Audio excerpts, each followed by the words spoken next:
Venture communism is a set of ideas first proposed by the software engineer and activist Dmitri Kleiner in around 2005.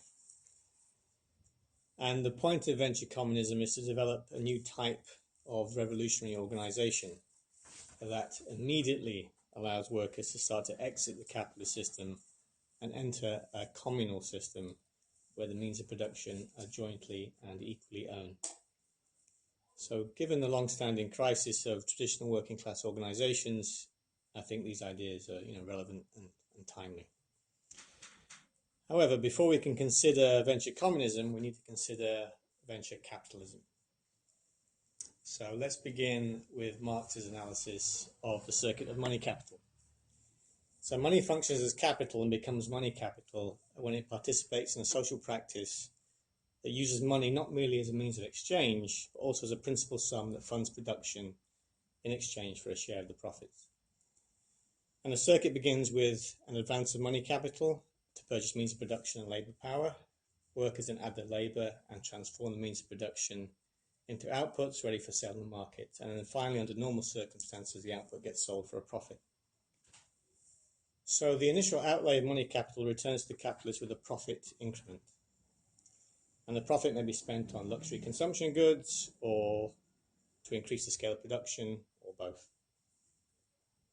And once a circuit is up and running, it becomes a self-reproducing social practice, a kind of perpetual motion machine. The money capital returns to the capitalist, ready to initiate a new circuit. And this is absolutely wonderful if you are an owner of a large amount of capital. You can spread your risks over many circuits, enjoy above average returns in the aggregate. So Marx calls money capital the prime motor of capitalist production because it's the engine that powers capital accumulation. So Marx's analysis is pitched at a very abstract level because he aimed to grasp the essential features of all kinds of circuits of money capital. And this is probably the reason why Marx does not specifically examine venture capital in any of his 4 volumes of Capital. And venture capital has, in one form or another, existed since the birth of capitalism, but it wasn't until after the Second World War that dedicated venture capital firms first appeared in the United States. So in consequence, we find that Marx simply doesn't have much to say about the specific characteristics of venture capital or even the birth of new capitalist firms. So what then are those specific features? Well, to start a new productive enterprise, you need money. And there are a few ways to get access to capital. If you're from a rich family, you could ask them.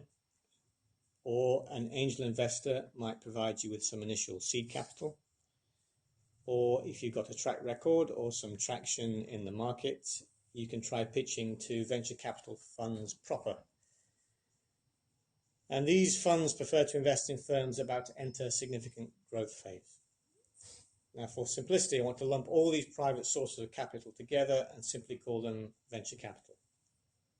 And let's define venture capital as capital that finances the growth of new or early stage companies in return for equity, where equity is a share in the ownership of the firm. So venture capital provides the very first initial outlay in a new circuit of money capital. It's kind of like bootstrap capital that gets a new circuit going. So in a sense, then, venture capital is the prime motor of the birth of new firms. But it's not the prime motor of the birth of any kind of firm. It brings into existence a certain kind of firm. It brings into existence the capitalist firm. So let me explain this with an example. So I'd like you all to use your imagination for a moment and say that we collectively want to start a widget making business. All of us in this room. And all of us have got experience in making widgets, and we think we've got a really good new way of doing it, and it'll be great, and it'll do well. So we pitch this idea to venture capitalists, and they like our idea. So we ask them for £100,000 to get going. £100,000 loan to get going. And we recognize that our widget making business might fail before we can repay the loan. So we propose an interest rate with a risk premium. We also suggest that our firm's assets, such as the widget making machines we buy with a loan, will act as collateral. So if our business fails, then the venture capitalists can reduce their losses by liquidating those assets. And this may seem like a fair proposal, especially given that venture capitalists spread their risk across a wide portfolio. Unless, and this is a fact, we'd be very quickly ejected from the offices with a very firm no. And the reason is very simple. Venture capitalists are not interested in extending loans to startups. What they want is equity. They want shared ownership of the firm. Ideally, they want a controlling stake in the firm. And the problem with a loan, from their point of view, is that it can be paid off. At which point, if we pay off the loan, the firm would become entirely ours, and they would have no further claim on the profits that our labour creates. In many ways, a loan is too much like an equal exchange for their tastes. In contrast, equity gives them an enduring claim on the profits of our firm. With equity, they can claim a share of the profits of others' labour for as long as they hold those shares or for as long as the firm operates. Equity capital is essentially exploitative, and this is why venture capitalists want it, and since they have a monopoly on the supply of capital, they demand it and they get it. So all of us collectively who want to start the widget making business are faced with this external fact. In order to get funding, we must incorporate a capitalist firm that allows owners of capital to have a perpetual claim on the labour of others and the labour of others we hire in the future. So it's right here at the moment of the birth of new firms that capitalists inject exploitative property relations. And it also turns out that a major reason why worker co-ops are founded at a significantly lower rate compared to capitalist firms is that co-ops can't get access to capital. So imagine for a moment that you are a venture capitalist and you have a choice between investing in firm A that will give you equity and firm B that will not. The choice is clear. So starting a worker co-op is not only more difficult, it would also require us to be saints. In the following sense, we have to decide to share our profits with all the future workers that join our business and therefore personally accept lower returns. We have to forego the opportunity to exploit others and potentially join the comfortable ranks of the capitalist class. So any group of founders needs to be highly politically conscious and also highly principled to start a new venture that does not reproduce capitalist property. So the incentive structure of capital markets encourages both owners of capital and owners of new entrepreneurial ideas to incorporate specifically capitalist firms. And it's no surprise then that despite all the well-known advantages of worker democracy, capitalist firms dominate the economic landscape. It's the differential birth rate of these two types of institutions that makes the difference. Capitalist firms are simply born at a much, much higher rate. So venture capital, in summary, is the pivotal moment of the reproduction of capitalist social relations of production. And so Dmitri Kleiner expresses this well in the following quotation. So there won't be many long quotations. This is one of them. He says, "Capitalism has its means of self-reproduction, venture capitalism. Through the access to the wealth that results from the continuous capture of surplus value, capitalists offer each new generation of innovators a chance to become a junior partner in their club by selling the future productive value of what they create in exchange for the present wealth they need to get started. The stolen dead value of the past captures the unborn value of the future. Neither the innovators nor any of the future workers in the organizations and industries they create are able to retain the value of their contribution." End quote. So that is venture capital. On the one hand, it is a prime motor of capitalist reproduction and the funding of new ideas, many of which improve the quality of life and push technical boundaries. On the other hand, It's the prime motor of the reproduction of economic exploitation, the unequal distribution of income and wealth, and the parasitic extraction and basically theft of labour time from the majority of the population. Every time we allow our productivity to be taken from us in the form of profit, we actively participate in our own oppression. That's the basic insight of Marx's theory of profit and surplus value. So it seems to me, therefore, that the basic aim of Marxist political practice should be to build working class institutions that stop that from happening. So let's ask some what-if questions. What if we could intervene at the point of the birth of new capitalist enterprises and change the incentive structure of capital markets? What if we could devise alternative social institutions that significantly increase the birth rate of worker co-ops and communal property relations? Would it then be possible to crowd out the birth of capitalist firms, just as they currently crowd out the birth of worker cooperatives? This, essentially, as I understand it, is the explicit aim of Kleiner's venture communism, which I will now turn to.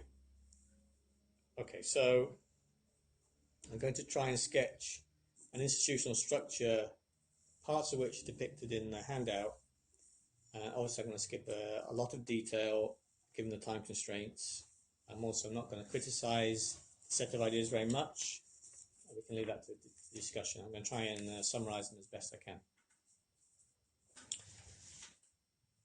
So venture communism is a type of voluntary workers' association which supports the collective accumulation of land and capital. And it has two key institutions. The first is the worker co-op. I won't say much about worker co-ops because they're relatively well known and well understood. Except that the main difference between worker co-op and a capitalist firm is who owns what. So the ideal co-op is collectively owned by its working members.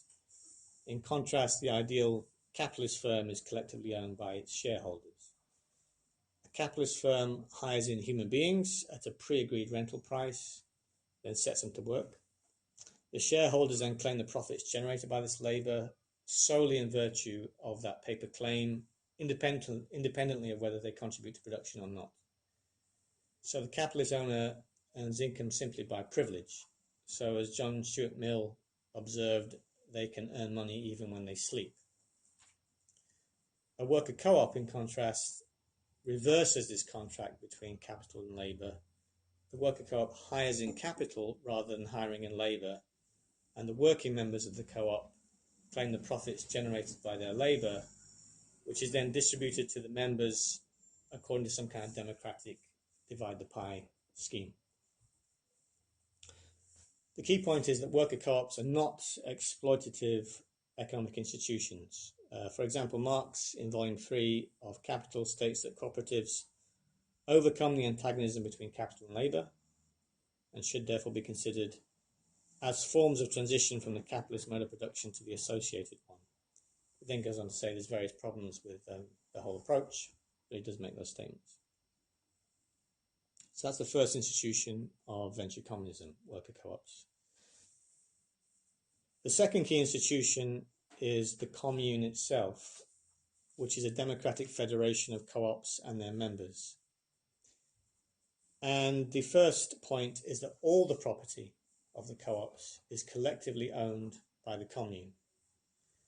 The Commune itself is owned in common by every member. If you're a member of a co-op, then you're a member of the Commune. So, quick example, small venture commune consists of two worker co-ops, one a bicycle shop, one a bakery. The bakery and the bicycle shop employ 5 people each, so therefore all 10 workers have an equal share in the Commune. In consequence, the total productive assets of all the co-ops are held in common by all the members. And since every member has an equal share of the Commune, then all property is held equally. Capital goods cannot be concentrated in fewer and fewer hands. So some Marxists argue that if co-ops privately own unequal masses of capital, then they may exploit each other. And in consequence, a market economy of worker co-ops cannot fully abolish exploitation.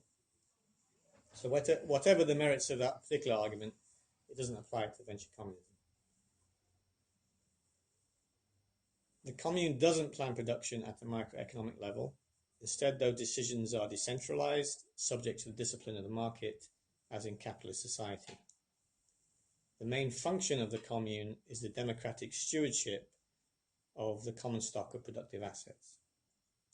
And this includes activities such as acquiring property, loaning productive assets to co-ops, and liquidating property when it's no longer needed.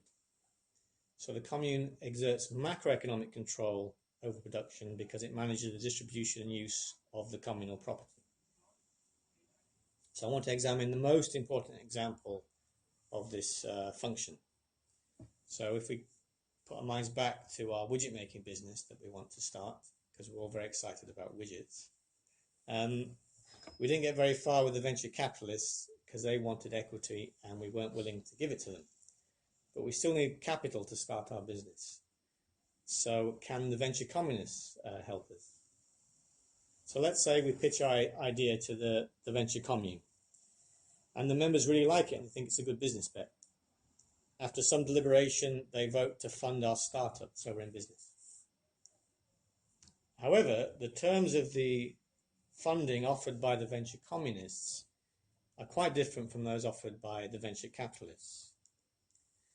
The first difference is that our new widget making business does not own its own property. Instead, the commune releases some of its capital funds to acquire the premises and the machines for us, and the commune then lends this property to our firm, and in return we pay the commune a rental fee to use it. The second difference is that the commune, although the commune owns the capital, it doesn't own our worker co-op. The venture communists do not demand equity in our firm because they are ideologically opposed to appropriating the labour of others. Instead, the co-op, as normal, is jointly owned by its members. In consequence, the commune has no claim on any residual profits of our newly incorporated widget-making company. So what's happening here is something subtle but very important. The venture commune funds worker co-ops that hire in capital and pay out profits to labour. Secondly, the productive capital of the co-ops is held in common. If anyone wants to use the common property, they must rent it, and rent here is used as a means to mutualise the property. So venture communism kickstarts a new kind of circuit of money capital that reproduces the communal ownership of capital and the right of workers to retain the entire product of their labour. So where did the commune get its capital from in the first place? How did they afford to buy the widget making machines? The short answer is the commune will get its money from wherever it can. The longer answer is that a venture commune, just like a newly incorporated venture capital firm, must initially raise capital from existing holders of capital, which ultimately means borrowing from savers, either a large number of workers or a small number of wealthy capitalists, or both. So, for example, a commune could raise capital by issuing its own bonds, in much the same way that established companies or local governments issue bonds to fund capital projects. The capital that the commune buys with the funds then serves as collateral to the bondholders. The bondholders may be members or non-members of the commune, and the commune pays out on its bonds from the rental income it receives from its co-ops. So obviously, larger and well-established communes with diverse portfolios will do a better job of mitigating the risk of business failure, and they will therefore have an easier time of raising funds through the selling of bonds. New communes will face the normal economic challenges of starting at a small scale and attempting to grow.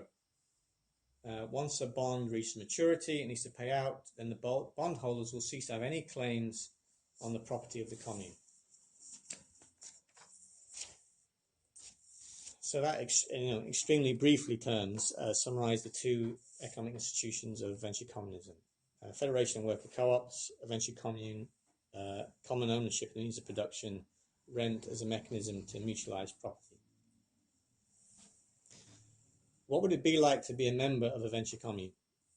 So I'll skip over the benefits of democracy in the workplace, or the significant social benefits of greater economic equality. And instead, I want to consider a more basic kind of question, which is, what money would you receive in exchange for your labor? So in Kleiner's scheme, it seems you'd have two sources of income. First, you would receive working income in virtue of the labor you supply to the co-op. And obviously the size of your working income will depend on how well the co-op is doing and how your peers value your contribution. And your working income will not be equal to other workers. Working incomes will necessarily vary since they depend on the supply and demand of skills, rise and fall of particular business models, and macroeconomic conditions, both in the communist and the capitalist sectors.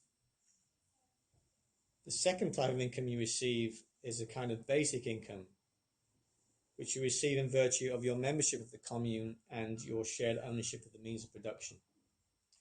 So let's say that the commune in the aggregate makes a profit from its rental income. Then this gets distributed to the members, again, in some kind of democratic manner in the form of a basic income. So, there's obviously a lot more that should be said about the political economy of venture communism, but I hope what I've described so far communicates the general outlines of it. Importantly, the aim of venture communism is not merely to survive within capitalism, as the cooperative movement has done, but in fact grow and accumulate wealth and power at the expense of the capitalist sector. And in order to achieve that growth, the venture commune must make a net profit with the surrounding capitalist sector. And simplifying a lot, the commune will accumulate capital and grow if two high-level conditions are met. First, it presents the right structural incentives to encourage entry and discourage exit. And second, its rental income is more than sufficient to pay out on its bonds. So obviously the success of the commune depends on the commercial success of its co-ops. And I think that finding commercial success is the least difficult of those two conditions to meet. You eventually find commercial success if you fund a sufficient number of startups. Basically, it's a numbers game. If you do it enough, eventually you will succeed. On the other hand, getting the right structural incentives is absolutely essential and more difficult condition to satisfy. And whether venture communism has the right institutional design to fully encourage entry and fully discourage exit is something I hope we can discuss and think about. So let me come to a close with two quotations from Dmitri Kleiner, which motivate the need to search for new kinds of revolutionary organization. First, Kleiner gives us a realistic and sober description of the real balance of class forces. So he says, any change that can produce a more equitable society is dependent on a prior change in the mode of production that increases the share of wealth retained by the worker. The change in the mode of production must come first. The change cannot be achieved politically, not by vote or by lobby or by advocacy or by revolutionary violence. Not as long as the owners of property have more wealth to apply to prevent any change by funding their own candidates, their own lobbyists, their own advocates, and ultimately developing a greater capacity for counter-revolutionary violence. Society cannot be changed by a strike, not as long as owners of property have more accumulated wealth to sustain themselves during production interruptions. Not even collective bargaining can work, for so long as the owners of property own the product, they set the price of the product, and thus any gains in wages are lost to rising prices. Kleiner then asks, so how can workers change society to better suit the interests of workers if neither political means nor strike nor collective bargaining is possible? They must refuse to apply their labour to property that they do not own, and instead acquire their own mutual property. This means enclosing their labour in venture communes, taking control of their own productive process, retaining the entire product of their labour, forming their own capital, and expanding until they have collectively accumulated enough wealth to achieve a greater social influence than the owners of property, making real social change possible. So I've finished. Thanks for listening. Very interested to see what you all think about those proposals.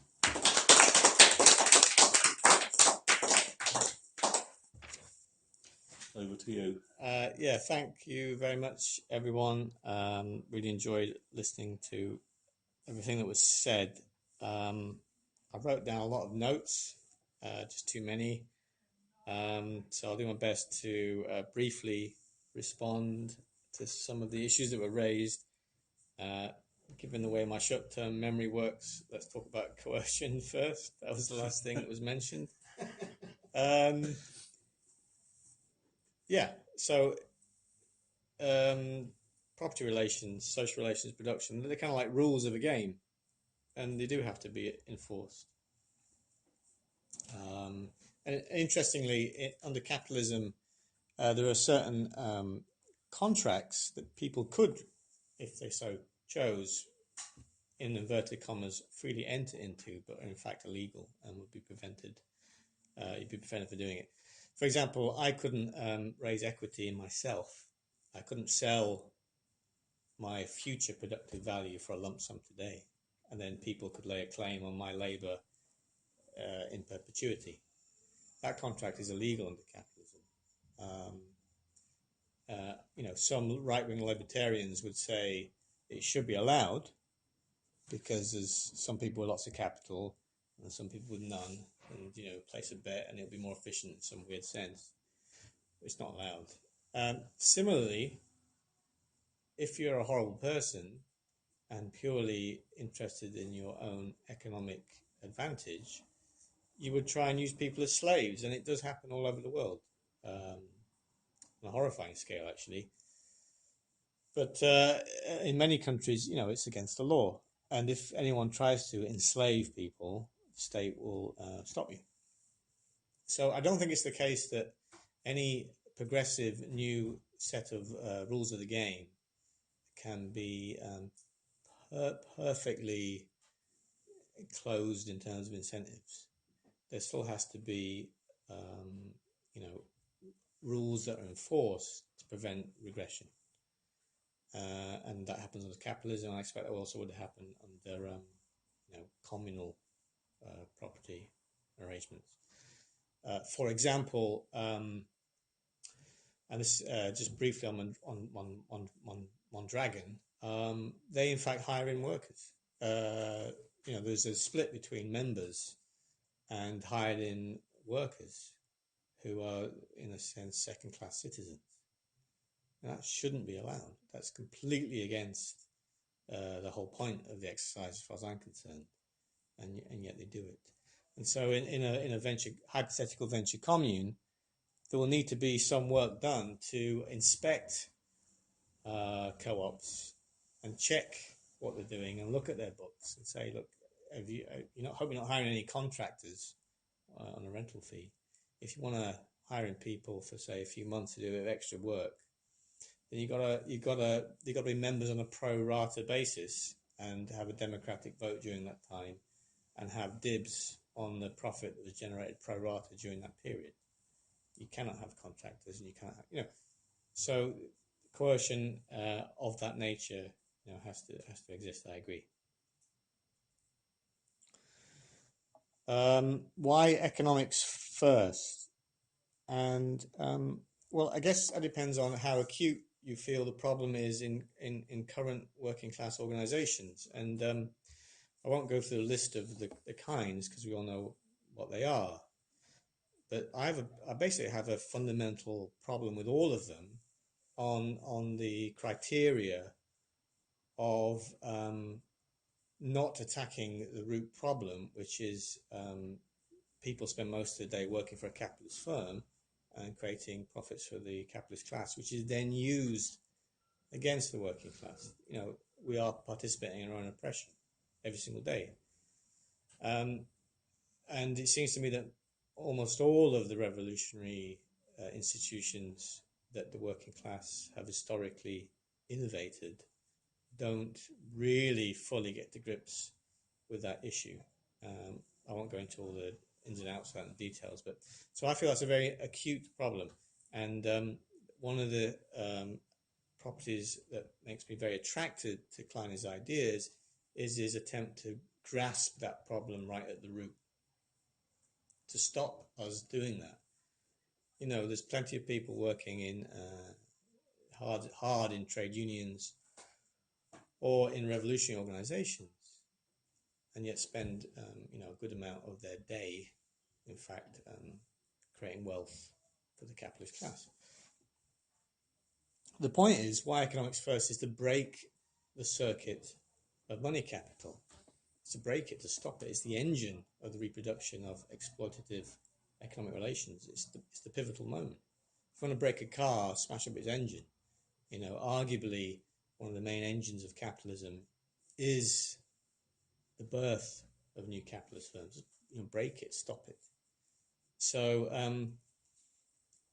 to me, it's just very natural that the economics comes first. You know, it's the plumbing, it's the engine, it's the basics. All the other things that people obviously mentioned, like class conscious politics, ideology, morality, etc.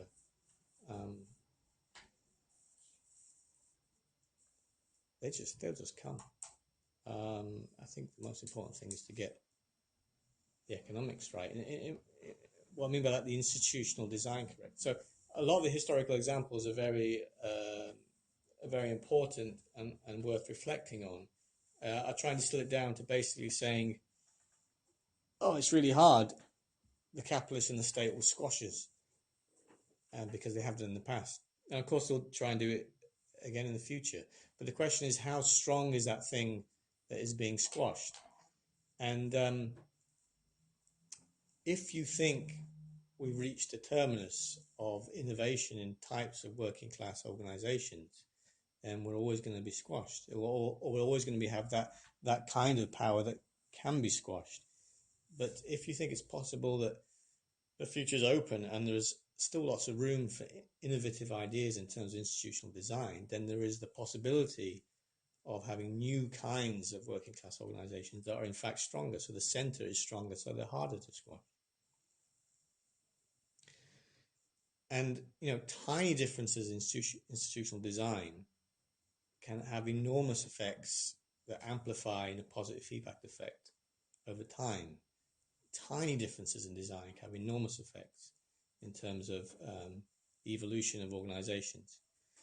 Obvious examples come from the commercial world where, before Google took over the search world, there was about 5 or 6 or 7 search engines. And as I did at the time, if you looked at them, you just go, they're all exactly the same. At a high level, they were all exactly the same. At a more fine-grained detail level, there were important differences that seemed very subtle at the time that caused enormous consequences in terms of the growth rate of these institutions. So design matters and detailed design matters, I think, in terms of the prospects for this kind of approach, given the historical difficulties that this kind of approach has had.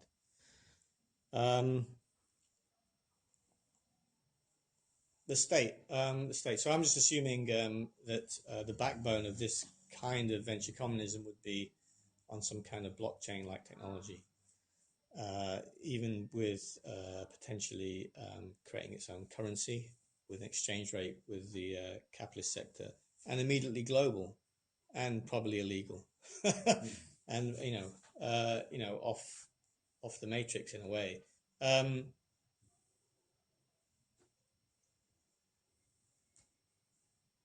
It's not. Yeah, it's something that I think should be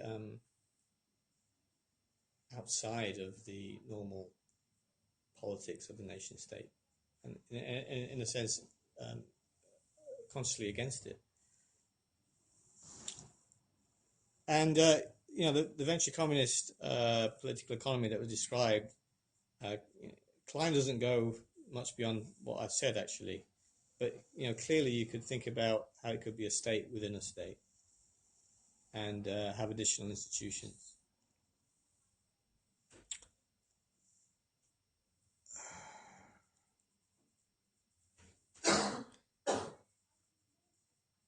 So let me just see if I have anything extra to say that I think is worth saying.